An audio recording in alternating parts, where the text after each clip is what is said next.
വിമ്മി നിന്നു.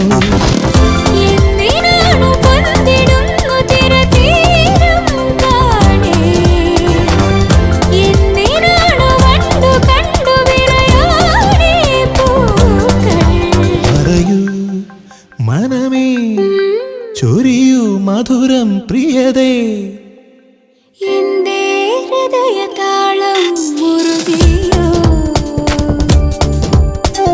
എന്റെ കണ്ണിലിളമീൻ തുള്ളിയോ.